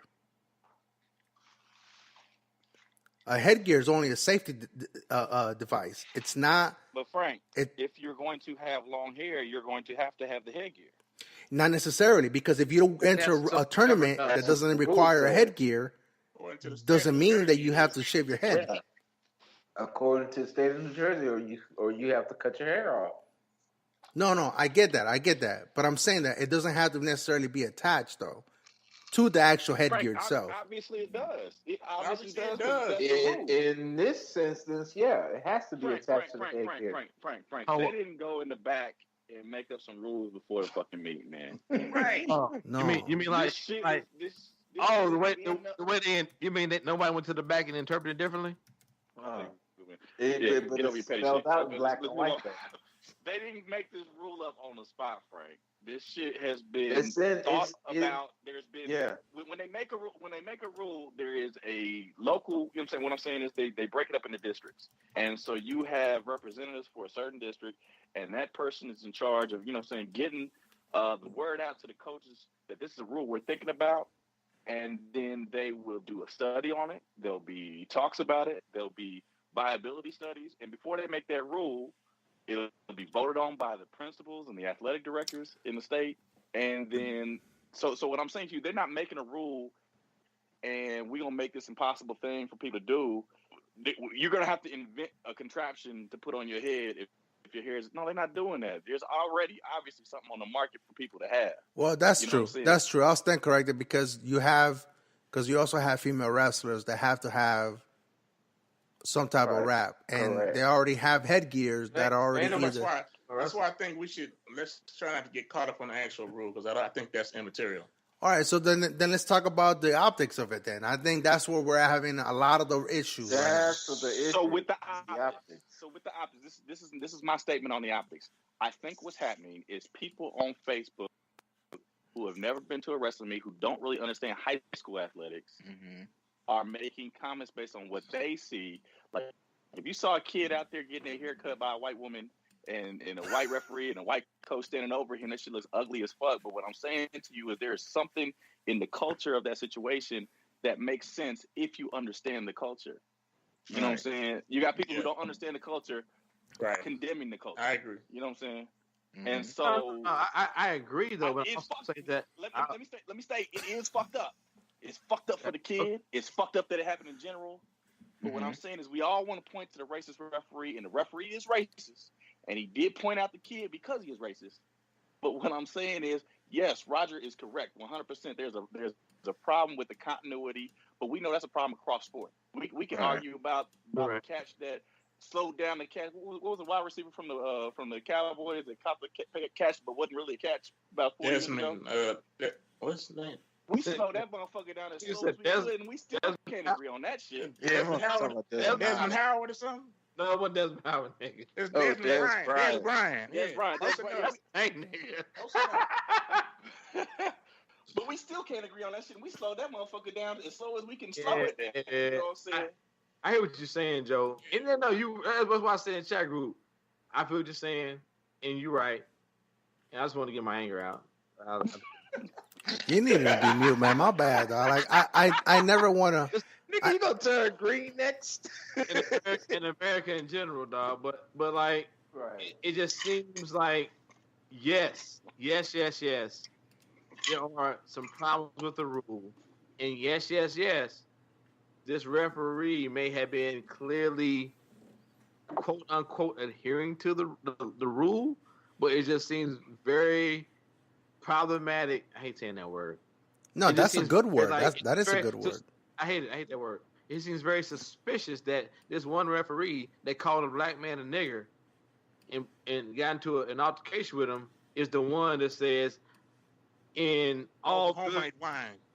In all good common decency for the Federation of Wrestling, this nigga can't wrestle today. But you're right. If you want to look at the law, yeah, that dude was right. The referee was right. But as you said here before many a times, but I mean, I won't say that because you also said the law, the rules are fucked up. So I don't need to go into that. If no one listens to the show, I need you to go back and listen to when Joe said what he said. But we all agree that the rules and laws are fucked up when it comes to like allowing whoever to interpret and also have the power to enforce it. So that's where I'm at with it. Like it's like it's fucked up across the board. No, I'm not gonna. I'm gonna disagree with that. Don't bumble me into that. Who the fuck up, nigga? As I also say that I'm really upset with the coaches because you can't argue for like this is wrong, and then give it to this kid to say you choose because that's the other part. Yeah, that's a false. The way they put that on the kid. Yeah. That's a false illusion of a choice because of course. Wait. Hold on. Nigga, Time out. If a coach argues, hold on. Hold up. Okay. Because of course you held up for everybody else. Can you hold up for me? Frank, hey, Frank, let him finish. I'll mute myself. Because of course, a young kid don't want to let his homeboys down. Don't want to let his school down. He gonna be like, I'm gonna do this. Right. And as adults, Joe, you coach, I've coached. James, you haven't coached, but you being like you've had young people in your charge. Little kids. Yeah, you coach too. So anybody that has a young person in their charge, you understand that they are not going to. They don't want to let everyone down, even though it may not be the right thing. You know what I'm saying? So as a coach, as the adult, you got to step in and say, "Fuck that, fuck this. This ain't right. We not wrestling today." Or like Joe said, you got to get somebody else to wrestle. You can't put that in that young man's hands because he always going to choose what to him maybe what he thinks is best for the team. Best for the team, which might not be the right thing. Which may not be the best for him, right? Yeah. So like James keeps saying, that's on the coaches. That's on the adults. End of the day, that's on the fucking adults. Yep, I agree. Yep, and I just feel bad for the young brother that he had to go through that. Really, that could have been handled. That could have been handled so much better in so many different ways. Beforehand, during, and after. Everything could have been done so much better to not have that young brother stand out there and be humiliated like that, and just have to cut it. Because. Like it ain't like dreadlocks just grow overnight. Okay, it takes time. But it's only humiliating to you. Dreadlocks in your hair, and they have to just cut it off on a humbug. That's traumatizing, probably too. But those are personal opinions. You're applying that optics personally. Oh yeah, it's personal opinion. It's all personal opinion. Right, but you're applying. But the optics of it is fucked up though, because I mean he's getting. It depends. Joe addressed it earlier. If everybody, Yeah, but Joe addressed it earlier. He mentioned that too. Is if you're not part of that world, if you're not part of that sport, you cannot differentiate whether that's a norm or not. Right. Like I can't sit here. Did you actually watch the video of it? No, I did. I watched the video. Did you see the way that kid looked after the match was over? Did you see the look on his face? But have you watched other kids after a 3-period match how they look? But he was the deck. Did you ever compare another kid after 3 periods of match? Okay, wait a minute, Frank. Hold on. So you telling me all the other kids when they win their matches look like him? He won his match and he looked like that. And you saying I could pull normal? I could pull plenty of it. That is a sign of exhaustion. I'm not. Wait, you're saying at the end of the match, or I'm talking about when he finished, or at the point that he got his hair cut? Those are two different things. Those are two different things, and you're looking at like a 2 to 3 minute period. It's normal to cut a person's hair, but what I do say is not unheard of. Right. I'm telling you that I saw in the comments from people who were closely associated with wrestling that they said a situation like that happened in this I'm situation. sure somebody's had their haircut before. I'm not saying that's the first time. Right. I'm talking about for this particular kid to have to cut his hair. Right. But what I'm saying is, here's what I'm saying. The optics of him getting his hair cut, I can understand an outsider's perspective. And I'm biased because while I am not a wrestler, my wife was a wrestler. Her family, her family's background is wrestling. I mean, her dad just retired from coaching high school wrestling, right? His personal rule is, you don't wear crazy socks on his mat.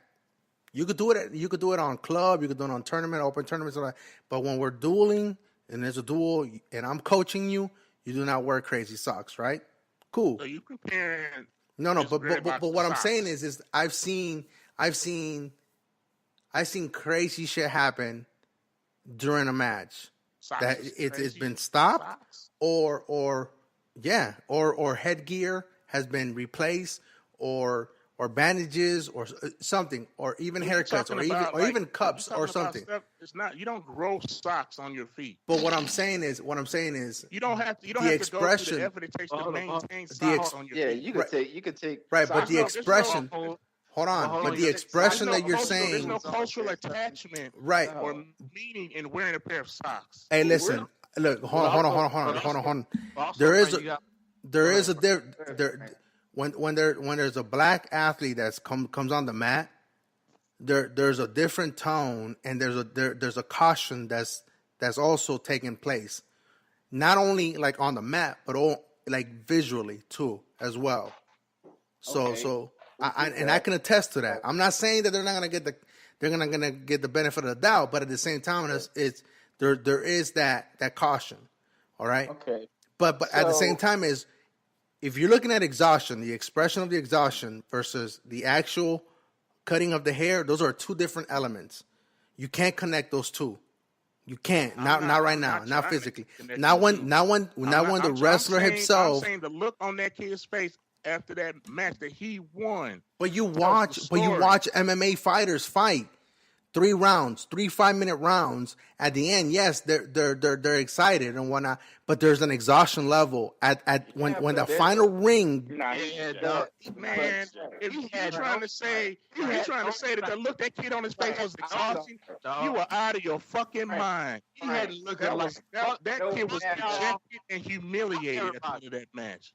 Hold on, Frank, man. Hold on, man. I know the difference between exhaustion, especially after a victory, and dejection. Man, I've been on this earth for a long time, man. I've seen the difference. I don't have to participate in a wrestling match to know either. Yeah, I don't have to. Exactly. When I've seen exhaustion after someone has put in hard work, hard effort, they feel a little excited if they come out victorious. This kid came out victorious. You guys understand that it's an overtime match, right? It wasn't regular overtime. I mean, man, I don't know. Frank, I call bullshit, man. Yeah. I ain't never wrestled, but I played in a basketball game where we had motherfucking 6 overtimes, nigga. Okay. And yeah, my nigga. And when you win, did you look exhausted or did you look depressed? I was tired, nigga. We partied, nigga. It was a way too. We partied, nigga. Okay, I have never seen an athlete. I personally have never seen an athlete look dejected after a victory. That was a young man. That was a young man saying, "I ain't fucking with nobody here right now." Right now, leave me the fuck alone. Hey, he didn't. Hey, in fact, you don't even have to look at him. You can look at the ref. Yeah. Look at the ref. The ref didn't even want to put his hand up. No. The ref had his head hung.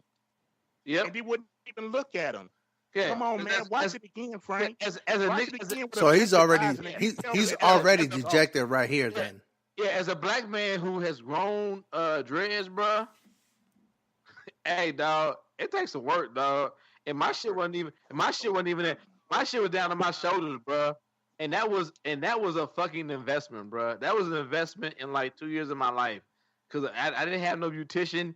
helped me twist that shit up. That was me, like during my time in Wattsburn. It's Look how part that of your kid look, identity. man. Look how he It's look. part of your I identity. beat his ass, but look how he look, man. He looks depressed. He don't even look. Hey, come on, man. Look, He's he slumping himself. don't even like that. That's hey, leave me the fuck alone. Yeah, that's that leave me the fuck alone look. That's what that is. He had a part of his identity stripped away from him, man. Yeah. So I mean, yeah. he's been. So so let's summarize this and then move on to the next thing. I think Thanks, we Joe. all agree that the kid was done wrong. We can go around the room and for the last time, who you put the blame on and move on to the next thing. So me personally, I put it on the coach. Yeah. Coaches. Coach, Yep. Yeah, Coach, I would say I put on the coaches and I put on a system and a rule set. On the state, so the state and the It's coach, not clear. right? It's not clear. Yeah. Okay, Frank, who you got? Well, Frank, who you got? I'll say the state too because the rules is not a implied consistency. You don't have to get in front of the microphone like this every time, James. Sorry, man. That's why I said. I said the rules and the state and the rules that's not consistent.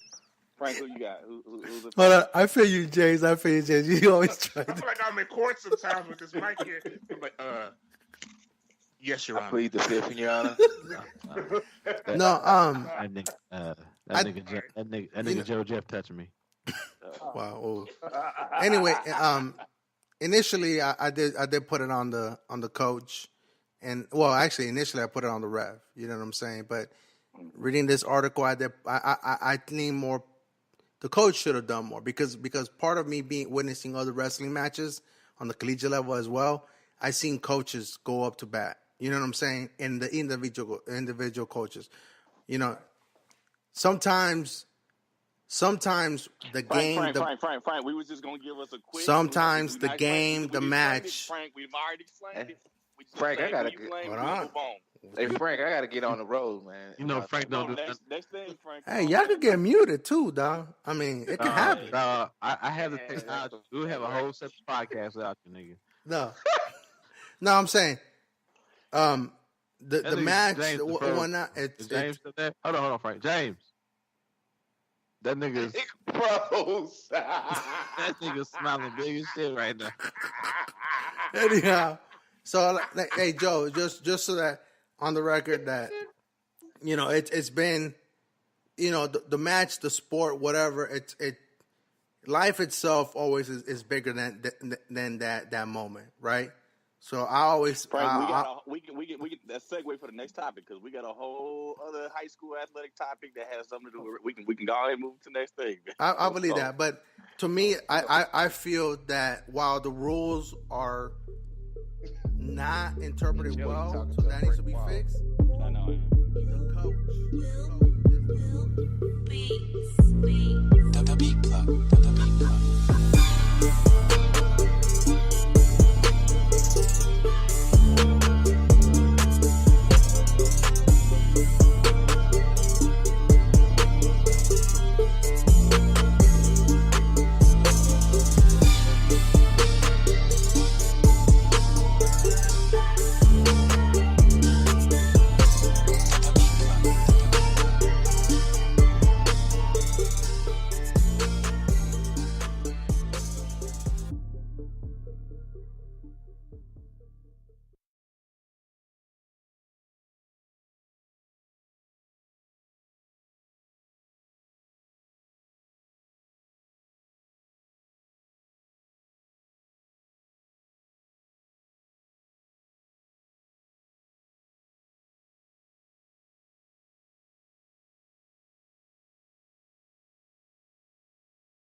they put on niggas mochi.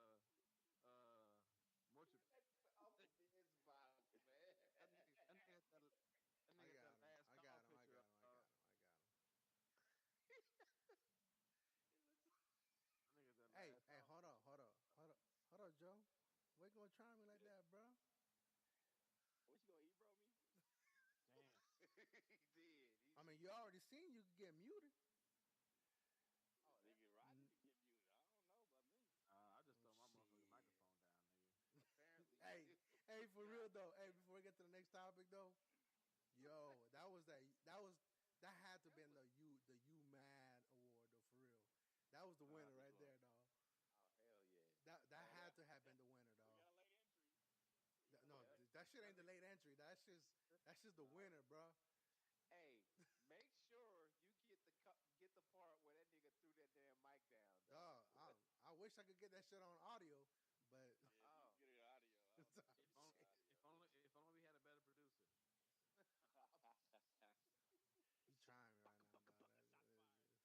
Jesus, Bow, bow, bow, bow, bow. Jesus. Hey, no, but why Why we is get James James not here? answering? So everybody agree that Jacquez is the real king of R&B, right? what the No, no, no. I'm joking. Stop. man? Why you gonna mess with my genre like that? You know you still got R. Kelly CDs, and you get out of here. So you do too. No, Shut we fuck we out. we established that we have streams. I have no R. Kelly CDs, nigga. I have no R. Kelly CDs neither, or Drake. I already deleted those streams already too. You don't like Drake? What happened to Drake? Drake's a He threw that. pedophile. He Yeah, threw that. yeah, yeah. He He a is a. pedophile. Yeah, he did. Damn. Shit. Hold on. But you did admit. Yeah, Hold on. But this nigga did admit that he has R. Kelly CDs though. Yeah, I do. Well, Yeah. So, you're about to get man, dropped from this call. 10 minutes. hold Are on. you there? Hold on. So you listen to him? Last time I listened to him was I think about a year and a half ago. Yeah, Backpedaling. about a year and a half ago. I want to say that. So you okay with the rape? Fuck no. So then, why are you giving money with the CDs? I stream them, man. I don't. Oh, buy anyway, 'em. God damn. segueing to the next one. So, Go ahead. hey, I'm gonna have to split this one No. Joe apart. did a beautiful job of segueing though. Shout out. Or Yeah, do it he again, did. Joe. Good luck. Good luck. Hey, so next topic. We have transgendered athletes and how rules are being applied to them. Now, this one, the difference between that situation, this one, I think the rule that we talked about before, I think the rule was solid. This one, the rules are changing, and there's some ambiguity about whether or not these are good rules or bad rules. So, Okay. am I introducing or somebody else introducing it? So wait, which one are we talking about? We're talking about the pro track star, or we're talking about the high schooler? Um, Because Both of them. I know we can talk about both of them, but one's an actual professional, the other one's still quote I tell you unquote what, student athlete. I know the Semenya situation pretty well, so I'll go ahead and start with that one. Okay. Go ahead. So we started talking last week about a boxer. I think it was a transgender boxer, a woman who had, basically made a change over to being a man and was competing, and I guess won the first ever